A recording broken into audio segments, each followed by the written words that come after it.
अस्सलाम वालेकुम। मेरा नाम सैयद मोहम्मद चैनल पर बहुत बहुत खुश आमदेद स्वागत है। जो नए वो चैनल को ज़रूर सब्सक्राइब करें, वीडियो को लाइक एंड शेयर ज़रूर करें।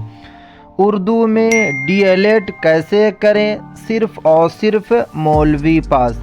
अगर आप बिहार मदरसा बोर्ड से मौलवी पास हैं तो आपको किस तरीके से डीएलएड करना है, क्योंकि बिहार डीएलएड का फॉर्म जो है भरा जा रहा 11 जनवरी यानी कि कल से फॉर्म भरा जा रहा। तो आज मैं आपको इस वीडियो में बताऊंगा कि आपको किस तरीके से डीएलएड करना है, फॉर्म की फ़ीस क्या है, सिलेबस आपको क्या क्या रखना है, एंट्रेंस कैसे होगा। तो वीडियो को आपको लास्ट तक देखना है, कहीं पर भी आपको स्किप नहीं बनना है। अगर आपको इन फ्यूचर उर्दू टीचर्स बनना है तो आपको सबसे पहले डीएलएड करना पड़ेगा, उसके बाद जो है आप उर्दू शिक्षक बनेंगे। यहाँ पे आप देख सकते हैं कि बिहार विद्यालय परीक्षा समिति की तरफ से ऑफिशियल जो है लेटर आ चुका है डीएलएड को लेकर। प्रारंभिक शिक्षा में डिप्लोमा यानी कि डीएलएड पाठ्यक्रम के सत्र 2025-27 में नामांकन हेतु डीएलएड संयुक्त प्रवेश परीक्षा 2025 के आयोजन के संबंध में आवश्यक सूचना, यानी कि ये आपका जो सत्र रहेगा 2025 और 2027 रहेगा, यानी कि आपका 2027 में डीएलएड जो है कंप्लीट हो जाएगा। अगर आप जो है अभी आप मौलवी का एग्ज़ाम नहीं दिया है, आपका एग्ज़ाम आपको पता है कि 20 जनवरी से है, तब भी आप जो है फॉर्म को भर सकते हैं। अपीयरिंग वाले भी फॉर्म को भर सकते हैं, या अगर आप जो है मौलवी पास है तब भी आप जो है फॉर्म को भर सकते हैं। तो चलिए मैं आपको बताता हूँ, एक एक करके पूरी जानकारी देता हूँ। यहाँ पे आप देख सकते हैं फॉर्म का जो डेट है 11/1/2025 से लेकर 22/1/2025 तक जो है फॉर्म भरा जाएगा। इसका डेट एक्सटेंड नहीं होता है, तो आपको जल्द से जल्द जो है सबसे पहले आपको फॉर्म भरना का 2 वर्ष का, यानी कि आपको पता है कि डिप्लोमा जो होता है वो 2 साल का होता है, 2025 से 27 तक जो है कंप्लीट हो जाएगा। अगर आप जो है डीएलएड कर लेंगे तो 1 to 5 के लिए आप एलिजिबल हो जाएंगे, उसके बाद जो है 6 to 8 के लिए भी एलिजिबल हो जाएंगे, यानी कि आप जो है शिक्षक बन सकते हैं। 1 क्लास से लेकर 8 क्लास तक के लिए आप जो है शिक्षक बन सकते हैं। उसके बाद यहाँ पे अवधि देख सकते हैं, तो अवधि के बारे में यहाँ पे बताया यही जा रहा है कि ये 2 साल का कोर्स है, 2 साल में जो है ये कंप्लीट कर लिया जाएगा।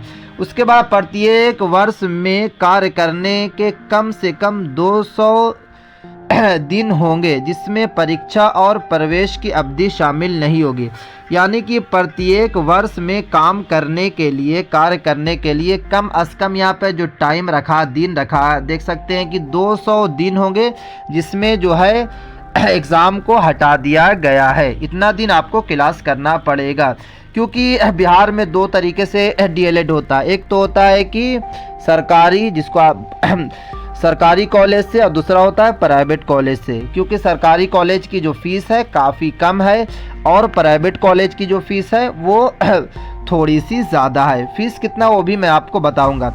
उसके बाद यहाँ पे आप देख सकते हैं बताया जा रहा है क्वालिफ़िकेशन में कि सिर्फ़ और सिर्फ अगर आप जो है 12th पास हैं और आपका परसेंटेज 12th में कम से कम जो है 50% होना चाहिए। अगर आपका 50% से कम है तो आप जो है डीएलएड नहीं कर सकते हैं, आप जो है फॉर्म को नहीं भर सकते हैं। उसके बाद यहाँ पे आप देख सकते हैं कि एज लिमिट में भी बताया ये गया है कि एज लिमिट में भी इसमें छूट दी गई है। जैसे यहाँ पे अगर आप देखने की कोशिश कीजिएगा तो अभ्यर्थियों की न्यूनतम उम्र सीमा 1 जनवरी 2025 को 17 वर्ष सभी कोटि के लिए होगी, यानी कि आपकी मिनिमम एज 17 साल है तो आप फॉर्म भर सकते हैं। बट अगर आप 16 साल के हैं तो आप जो है डीएलएड नहीं कर सकते हैं। और मैक्सिमम एज इसमें मेंशन नहीं किया गया, अगर आप 20 साल 22 साल 23 साल के हैं तब भी आप जो है फॉर्म को भर सकते हैं। उसके बाद बताया गया है कि प्रवेश प्रक्रिया एडमिशन प्रोसेस, देखिए एडमिशन प्रोसेस जो है मेरिट लिस्ट बेस पर होगा। पहले मैं आपको बता देता हूं क्योंकि यहाँ पे काफ़ी बातें लिखी हुई है जो मैं आपको मेन बातें बता देता हूं। देखिए प्राइवेट कॉलेज के लिए क्या है कि अगर आपको प्राइवेट कॉलेज में एडमिशन लेना है या फिर आपको सरकारी कॉलेज में एडमिशन लेना है तो प्राइवेट कॉलेज के लिए 120 नंबर में अगर आप जो है यहाँ पे आप देखिएगा 120 नंबर में अगर आप 60 नंबर भी ले आते हैं तो आपको प्राइवेट कॉलेज मिल जाएगा। और सरकारी के लिए क्या है कि 120 नंबर में अगर आप जो है 90 नंबर लेकर आ जाते हैं, 90 प्लस नंबर या फिर 80 प्लस भी, तो आपको सरकारी कॉलेज जो है मिल जाएगा। क्योंकि प्राइवेट कॉलेज की जो फीस है 2 साल की 1.5 लाख रुपया है, आपको 1.5 लाख रुपया जो है पे करना होगा। अगर मैं सरकारी की बात करूं तो सरकारी में सिर्फ और सिर्फ 40,000 रुपये में आपका जो है डीएलएड जो है वो कंप्लीट हो जाएगा। अब मैं आपको बता देता हूं कि आपका जो है इंट्रेंस में क्या क्या आएगा क्वेश्चन। तो इंट्रेंस की अगर मैं बात करूं तो यहाँ पे आप देख सकते हैं कि प्रवेश परीक्षा इंट्रेंस कंप्यूटर बेस्ड टेस्ट यानी कि सीबीटी आपका एग्ज़ाम होगा, कंप्यूटर बेस्ड टेस्ट होगा। उसके बाद बताया जा रहा है कि इस परीक्षा में 120 प्रश्न होंगे जो वस्तुनिष्ठ एवं बहुविकल्पीय होंगे, यानी कि MCQ होगा। एक आपको क्वेश्चन दिया जाएगा, उसका 4 आंसर होगा, आपको एक पर टिक लगा देना है। सीबीटी यानी कि कंप्यूटर बेस्ड टेस्ट होगा। उसके बाद बताया यहाँ पे ये जा रहा है कि परीक्षा का जो पैटर्न है, एंट्रेंस का जो पैटर्न है कि आपको उर्दू से करना है तो आपको उर्दू रख लेना है, क्योंकि आप मौलवी किए हुए हैं तो आपको उर्दू ही रखना है, क्योंकि उर्दू रखिएगा। उसके बाद जो मैथमेटिक्स आपको रखना पड़ेगा, साइंस विज्ञान भी रखना पड़ेगा, सामाजिक अध्ययन यानी कि सोशल स्टडीज़ भी रखना पड़ेगा, और साथ में आपको जो है समान इंग्लिश यानी जनरल इंग्लिश का 20 नंबर क्वेश्चन आएगा। उसके बाद रीजनिंग से 10 नंबर का क्वेश्चन आएगा। टोटल जो क्वेश्चन होगा वो आपका 120 नंबर का क्वेश्चन होगा। क्योंकि बहुत सारे जो मदरसा के स्टूडेंट हैं उनको लगता है कि अगर हम जो है डीएलएड करते हैं उर्दू से तो हमको मैथ्स या फिर रीजनिंग या फिर इंग्लिश का क्वेश्चन पेपर नहीं आएगा। बिल्कुल आएगा, सिर्फ और सिर्फ लैंग्वेज में चेंज होगा, यानी कि हिंदी की जगह पे आपको लैंग्वेज में उर्दू रख लेना है, यानी कि मेन सब्जेक्ट आपका जो है आपका 25 नंबर का उर्दू हो जाएगा। वरना सेम रहेगा, सभी के लिए सेम है। मैथ का आपको एग्ज़ाम देना पड़ेगा, साइंस का देना पड़ेगा, सामाजिक अध्ययन यानी सोशल साइंस का एग्ज़ाम देना पड़ेगा, इंग्लिश का देना पड़ेगा, और साथ में रीजनिंग का भी एग्ज़ाम आपको देना पड़ेगा। क्योंकि एंट्रेंस आप निकालेंगे तभी आपका एडमिशन होगा। और मैंने आपको पहले बता दिया है कि एंट्रेंस में क्या है कि 120 नंबर में अगर 60 नंबर ले आएंगे तो प्राइवेट कॉलेज मिल जाएगा, और 80 प्लस लाएंगे तो सरकारी कॉलेज मिल जाएगा। और फॉर्म की फ़ीस की अगर मैं बात करूँ तो यहाँ पे आप देख सकते हैं 960 रुपये रखा गया। समान कोटि आर्थिक रूप से कमज़ोर समान कोटि के अभ्यर्थियों के लिए, पिछड़ा वर्ग या फिर अत्यंत पिछड़ा वर्ग के लिए 960 रुपया रखा गया। अनुसूचित जाति अनुसूचित जनजाति के लिए 760 रुपया रखा गया है। उसके बाद अगर मैं डॉक्यूमेंट्स की बात करूं तो यहाँ पे डॉक्यूमेंट्स में देख सकते हैं कि प्रमाण पत्रों को अपलोड करना। आपके पास जो है मैट्रिक यानी कि फ़ौक़ानिया की सर्टिफिकेट होनी चाहिए, इंटर की सर्टिफिकेट यानी कि मौलवी की सर्टिफिकेट होनी चाहिए। अगर आप अनुसूचित जाति अनुसूचित जनजाति के उम्मीदवारों के लिए जो सक्षम पदाधिकारी द्वारा निर्गत जाति प्रमाण पत्र होना चाहिए। अत्यंत पिछड़ा वर्ग के उम्मीदवारों के लिए जो सक्षम पदाधिकारी द्वारा जो है निर्गत क्रीमिलियर रहित अद्यतन प्रमाण पत्र होना चाहिए।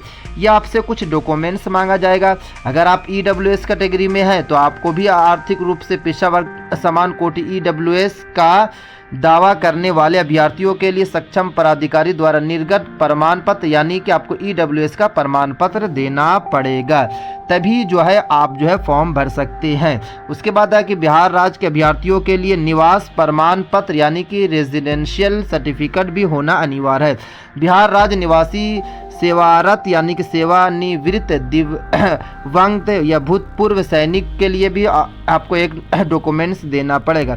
दिव्यांग के लिए यानी कि डिसेबिलिटी के लिए भी आपको जो है एक डॉक्यूमेंट्स देना पड़ेगा। तो इसमें से कुछ डॉक्यूमेंट्स मांगा गया। ये डॉक्यूमेंट्स आपको देकर जो है पहले आपको एंट्रेंस का फॉर्म भरना है। 11 तारीख से फॉर्म भरा जा रहा है। लास्ट डेट जो है 22/1/2025 रखा गया। पहले आप फॉर्म भरें, उसके बाद फॉर्म भरने के बाद इसकी आपको थोड़ी सी तैयारी करना पड़ेगा जो मैंने आपको बताया हूँ।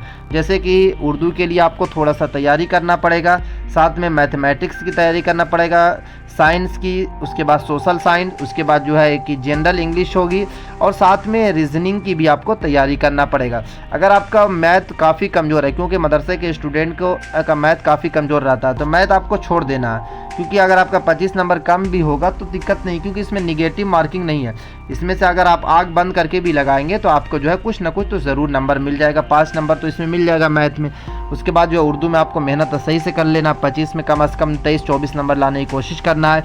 साइंस में आपको 20 में कम से कम 15 लाने की कोशिश करना है। सामाजिक विज्ञान में भी आपको जो है कोशिश करना है कि 20 में कम से कम 15 आ जाए।